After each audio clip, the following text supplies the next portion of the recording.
Hello दोस्तों, स्वागत है आपका मेरे YouTube चैनल पर।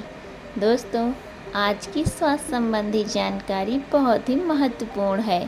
शरीर के इन 4 अंगों में यह तेल लगाइए, आपका शरीर स्वतः अपने सारी बीमारियों को नष्ट कर देगा, यानी कि वो खुद ठीक कर लेगा।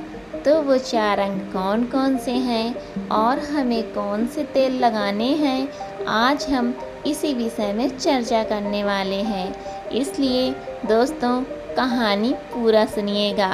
आज के उपदेश को सुनकर आप अपने जीवन को सफल जीवन बना सकते हैं। और दोस्तों, इस जानकारी के पहले चलिए सुनते हैं भगवान महात्मा बुद्ध का एक उपदेश। एक दिन एक राजा भगवान बुद्ध के पास आया। बुद्ध के आश्रम में बहुत भीड़ थी। राजा ने भगवान बुद्ध से अनुरोध किया कि वो एकांत में कुछ बुद्ध से कहना चाहते हैं। तथागत बुद्ध बोले, सर्वत्र एकांत है, यहीं बोलो। फिर राजा ने कहा कि मैं तथागत संन्यास लेना चाहता हूँ। बुद्ध गंभीर हो गए। वो बोले कि तुम्हें संन्यास्त होने के लिए दीक्षा के पहले मेरी एक शर्त का पालन करना होगा। राजा ने स्पष्ट किया कि जब दीक्षा लेनी ही है और संन्यास्त होना ही है तो मुझे आपकी सभी शर्तें मंजूर हैं। और फिर तथागत बुद्ध ने आदेश दिया और कहा, अपने कपड़े उतारो, अपने जूते उतारो और नग्न हो जाओ, और इसी नग्न अवस्था में अपने राज के राजमार्गों पर स्वयं को जूते मारते हुए चक्कर लगा कर आओ। राजा असमंजस में पड़ गया। तथागत बुद्ध ये क्या कह रहे हैं? मैं एक राजा हूँ, इस तरह से मैं नग्न होऊंगा और नग्न होकर अपनी ही सड़कों पर कैसे खुद को जूते मारते हुए चक्कर लगाऊंगा। लेकिन फिर भी राजा को संन्यास्त होना था, तो उन्होंने भगवान बुद्ध की शर्तें मान ली और वे वैसा ही करने के लिए निकल पड़े। राजा ने वैसा ही किया। वो नग्न होकर स्वयं को जूता मारते हुए राज्य की सड़कों पर दौड़ने लगे।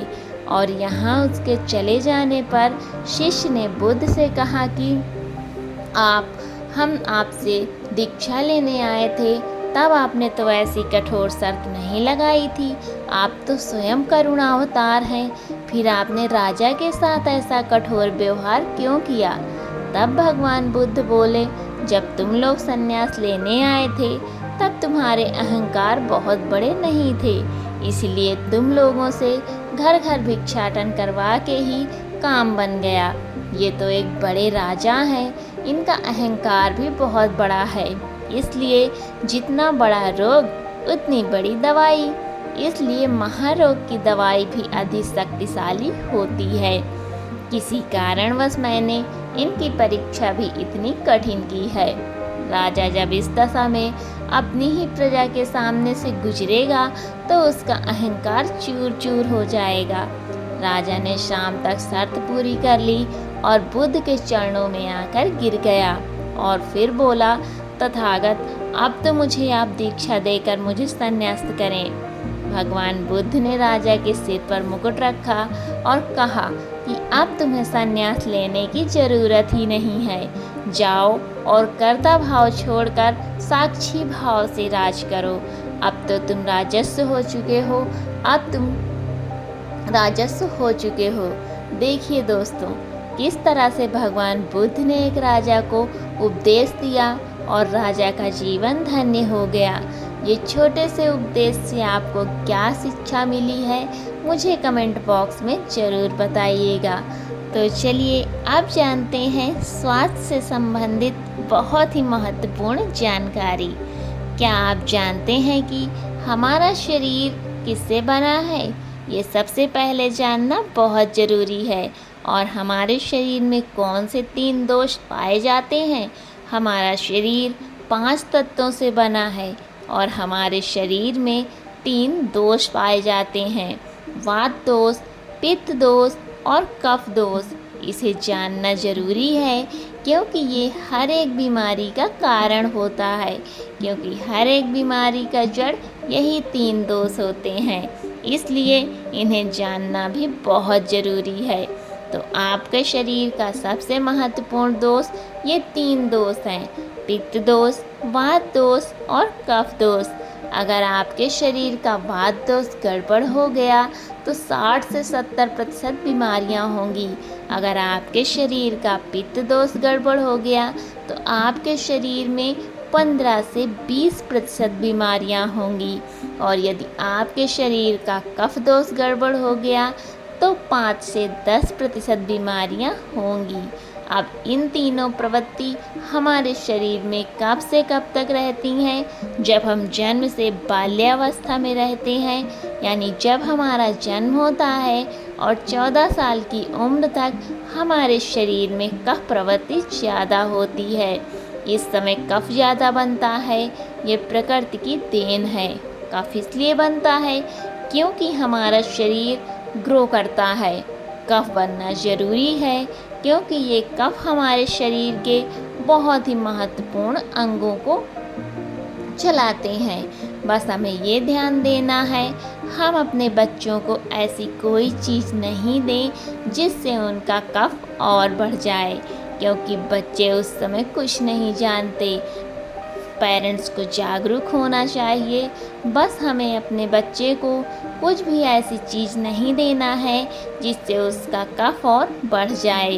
कफ बनाने वाली चीज़ें हमें उन्हें नहीं खिलाना है, नहीं तो क्या होगा, कफ से संबंधित जो 5 से 10% बीमारी हैं, जैसे टीबी, दमा, अस्थमा, इस्नोफिलिया, ये सारी बीमारियां इसकी वजह से होती हैं। ये हर पेरेंट्स को ध्यान देना होगा।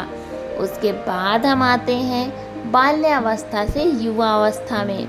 युवावस्था की आयु कितनी होती है? जब हम 15 साल से 60 साल के बीच में होते हैं। इस समय हमारा शरीर युवावस्था में होता है।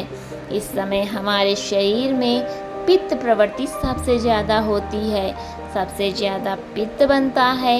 इसलिए हमें ये ध्यान देना होगा कि हम ऐसी कोई भी चीज़ ना खाएं जिससे हमारा पित्त दोष बढ़ जाए। अगर हमारे शरीर में पित्त दोष बढ़ जाएगा तो हमारे शरीर में 15 से 20% बीमारियां होंगी। इसके बाद हमारा आता है वृद्धावस्था। 60 साल की उम्र हमारी वृद्धावस्था की उम्र होती है। इस समय हमारे शरीर में वात दोष बढ़ता है और वात दोष से संबंधित 60 से 70% बीमारियां हमारे शरीर में होती हैं। तो आपको ऐसी कोई चीज़ नहीं खाना जिससे वात दोष बढ़े। तो दोस्तों, ये आप समझ गए कि आपके शरीर में 3 दोषों का क्या काम है।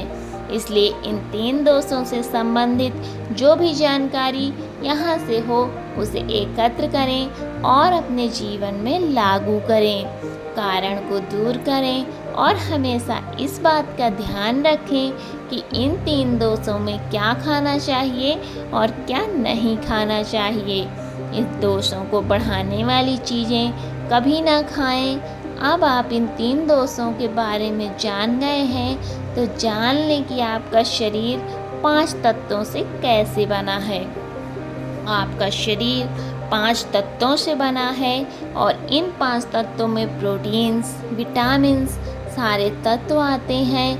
अब इन 5 तत्वों में और 3 दोषों में जो भी कमी आती है तभी आपका शरीर बीमार होता है, अन्यथा आपका शरीर बीमार नहीं होता।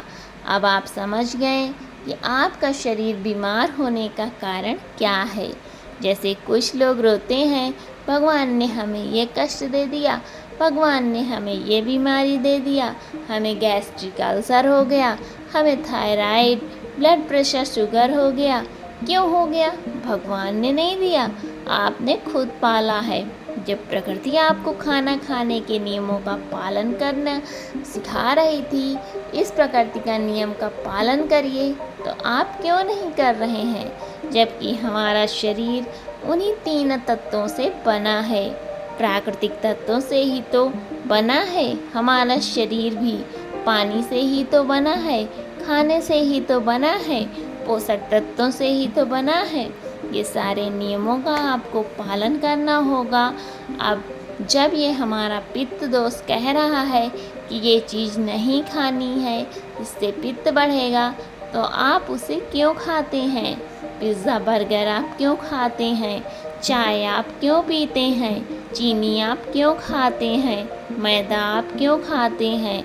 अब आप ये सारी चीज़ें खा रहे हैं तो आपके पेट में एसिडिटी बनेगा, आपका पाचन तंत्र बीमार पड़ेगा, और जब आपका पाचन तंत्र बीमार होगा तो अनेक बीमारियां आपके पास आएंगी। ये तो आप खुद कर रहे हो ना, ब्रह्मांड नहीं दे रहा है, भगवान नहीं कर रहा है। हम आपसे खुद जाने अनजाने में कह रहे हैं, हम अपने मन को, अपनी जीभ को कंट्रोल नहीं कर पा रहे हैं। तो दोस्तों, ये सारी चीज़ें आप छोड़ दीजिए। अब बात करते हैं कि हमें अपने शरीर पर कौन सा तेल लगाना चाहिए, कहाँ पे लगाना चाहिए, इस बारे में जानते हैं। आप समझ गए आपके शरीर का निर्माण कैसे होता है। इसे सुरक्षित रखना आपके हाथ में है। इसकी सुरक्षा आप खुद कीजिए। शरीर के 4 महत्वपूर्ण अंग हैं जिससे आपकी शरीर की सारी नसें जुड़ी हुई हैं। पहला है पैर का तलवा, दूसरा है नाभि, तीसरा है आपकी नाक और चौथा है आपका सर। ये 4 सबसे महत्वपूर्ण अंग हैं और इन चारों जगह पर आपको तेल लगाना है। बस ये ध्यान देना है कि आपको कब लगाना है और कैसे लगाना है। तो सबसे पहले चलते हैं पैर का तलवा। आपके पैरों के तलवे, जो व्यक्ति रोज़ सुबह जाकर मॉर्निंग वॉक करता है, नंगे पैर ज़मीन पर या फिर हरी घास पर, तो दोस्तों उसकी आँखों की रोशनी कभी कम नहीं होती है। तो इसलिए आपको पैरों के तलवे में शुद्ध तोरी का तेल लगाना है। इसके अलावा आप शुद्ध सरसों का तेल भी लगा सकते हैं। जब आप रात में सोने जाएं तो उसके पहले गुनगुने पानी से अपने पैर धो लीजिए। पैर धोने के बाद बढ़िया से उसे साफ कर लीजिए। सूख जाए तब आप बिस्तर पर लेट जाइए और अपने हाथ से मालिश कर लीजिए। रात में सोते समय शुद्ध सरसों का तेल, और जैसे ही आप अपने 5 मिनट अपने दोनों हाथों से मालिश करेंगे, तेल से गर्माहट आएगी, तुरंत ही आपको नींद आना शुरू हो जाएगी। अगर आप नींद का टैबलेट लेते हैं, अगर आप डिप्रेशन में हैं, नींद नहीं आती है, तो दूसरे दिन से ही बंद हो जाएगी। आपको नींद की टैबलेट लेने की ज़रूरत नहीं पड़ेगी। आपका पागलपन दूर हो जाएगा। याददाश्त बहुत तेज होती है, दिमाग से संबंधित सारी समस्याएं खत्म, और एक ही बार में आप 10 बजे सो रहे हैं, 4 बजे से पहले आपकी नींद नहीं खुलेगी। इतनी बढ़िया नींद आती है।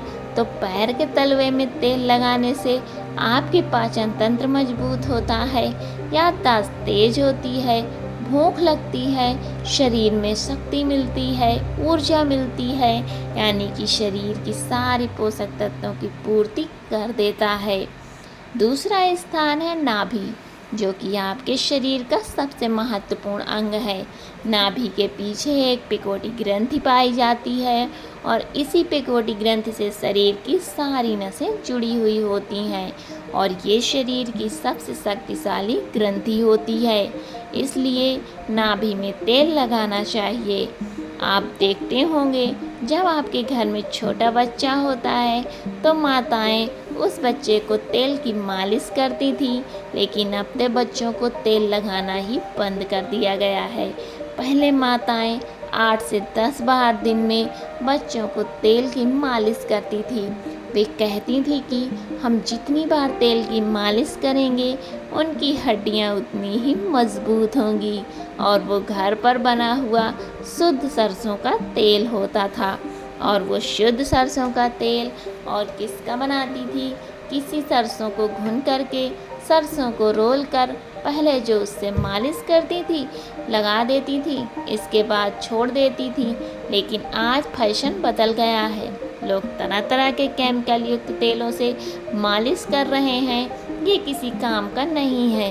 दोस्तों, कंपनियां हमें सिर्फ बेवकूफ़ बनाती हैं और इससे सिर्फ बीमारियां होती हैं, क्योंकि बच्चों की मालिश के लिए सबसे अच्छा तेल सरसों का तेल है और गांव के बच्चों को माताएं आज भी सरसों के तेल की ही मालिश करती हैं। गांव के बच्चे शहर के बच्चों की तुलना में कितने कमज़ोर हैं, इसे आप खुद अनुमान लगा सकते हैं। तो दोस्तों, ये नाभि आपके शरीर का सबसे शक्तिशाली हिस्सा है।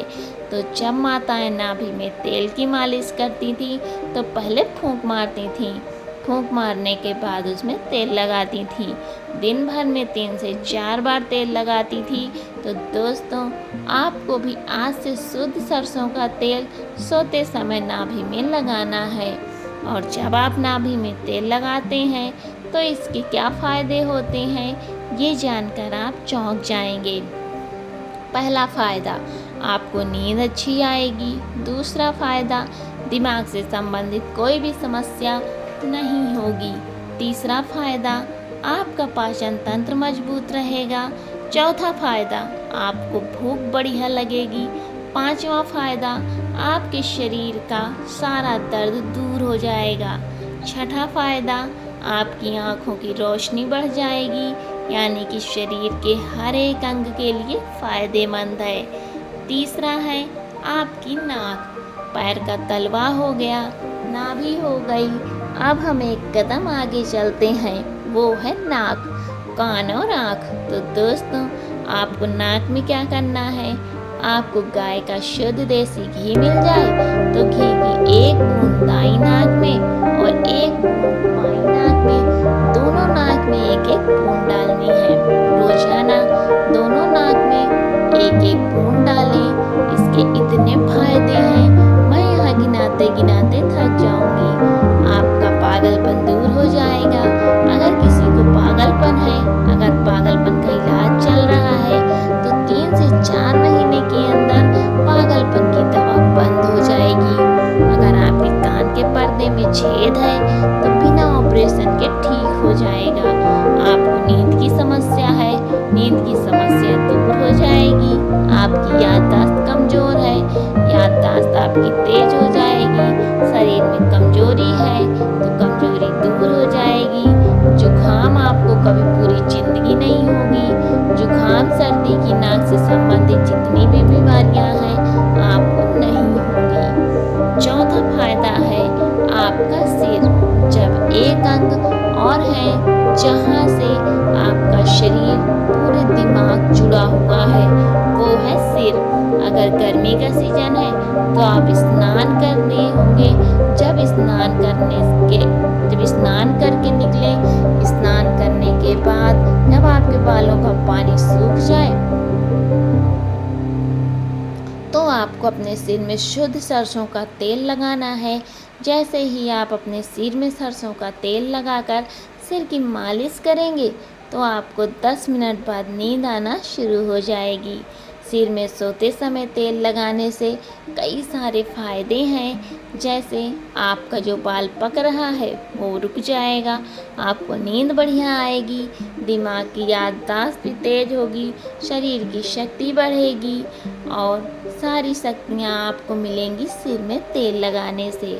तो दोस्तों, आप शुद्ध सरसों के तेल को अपने शरीर के इन 4 अंगों पर लगाएं और देसी घी को अपने नाक में डालें।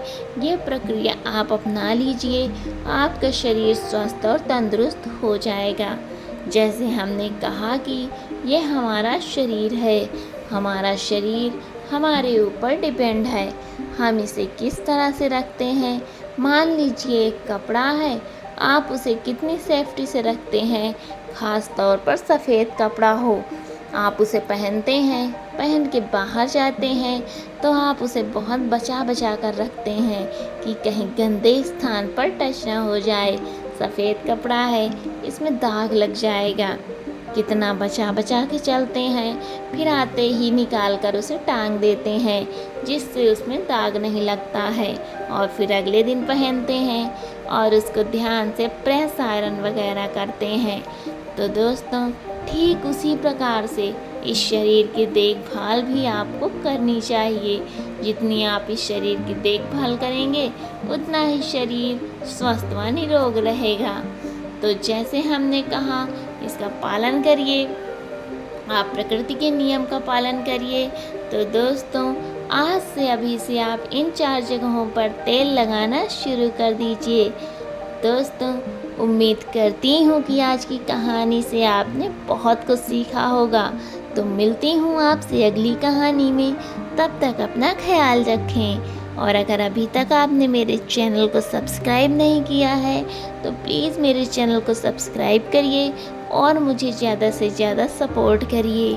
वीडियो में अंत तक बने रहने के लिए आपका बहुत बहुत धन्यवाद।